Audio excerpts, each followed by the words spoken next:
Hey everybody, it's Taylor with Boydston Grove, and today we're going to use some scrap wood like this and make an American flag like this. That's amazing. Let's get into it. Let's just get the show on the road, shall we? Originally, I planned on this flag being part of our 4th of July project list, but midway through the project, I decided it should stand alone because it's something that you can make year-round for your own home, or to give as gifts, or to make for markets.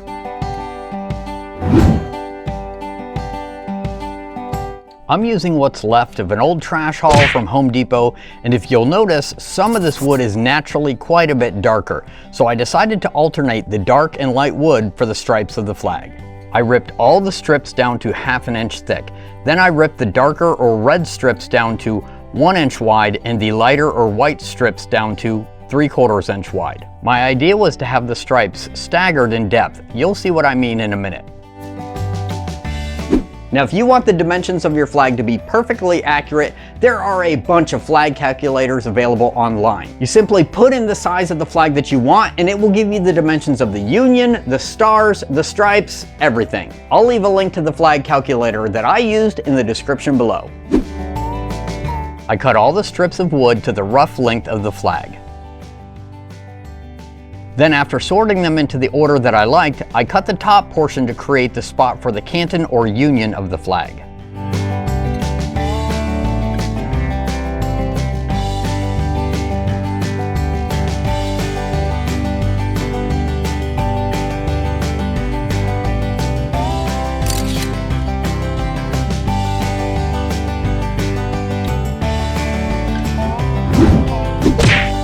Then it was just a matter of gluing them all up, using one of the leftover pieces to make sure that the stripes were all lined up, especially where the union will go.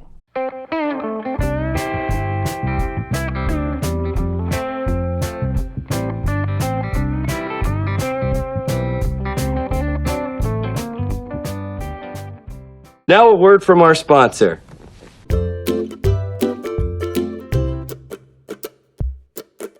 This project is a great way to use up a pile of scraps that you have laying around, but it's also an opportunity to use some really nice hardwoods. A lot of local woodworking stores like Rockler and Woodcraft actually have big bins of cutoffs that they sell at discount prices. This is great if you like building small projects because it gives you a chance to use some really nice hardwoods on your projects without breaking the bank and without buying some huge slab that you have to figure out how to break down later on. Now, back to our project. While that was drying, I cut a simple block of pine to the size of the spot for the union and then ripped it down to 1 inch thick. After some sanding, I stuck it in my WeCreate Vision Pro to burn on the stars. If you don't have a laser, you can find templates for the flag union for sale online, and you can even custom order them to the size that you want.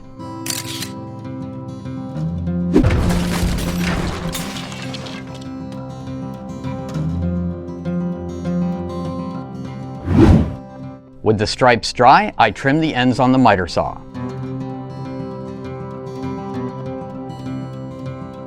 Now you can easily see what I meant by staggering the depths of the stripes. Then I glued the union in place and started working on the base. Hey, that rhymed.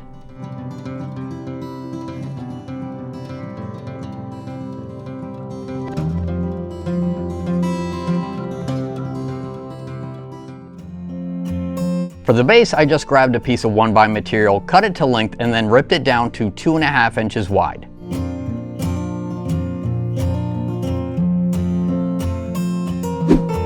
Then I put a chamfer along the top edge and sanded it smooth.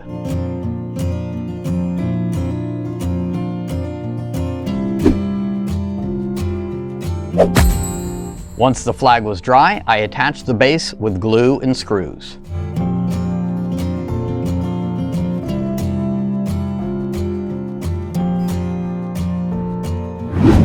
Last but not least, I applied a couple coats of spray-on lacquer.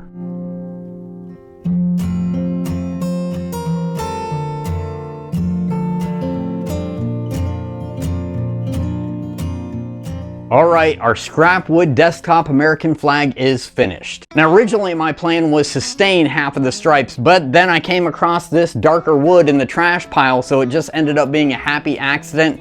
So outside of burning on this union area right here, all of this is completely natural, which I think is really cool. Like I said before, this is a perfect thing to batch out because the parts are pretty simple and the assembly is pretty simple, so it's something that you could make a bunch of for gifts or for markets. A special thank you to all our new Grove members this month. Your support means so much to us, and don't forget, with the new month, there are new plans to download from the website. Let me know in the comments below what you think of this week's project. Thank you very much for watching. Be safe and have a great day.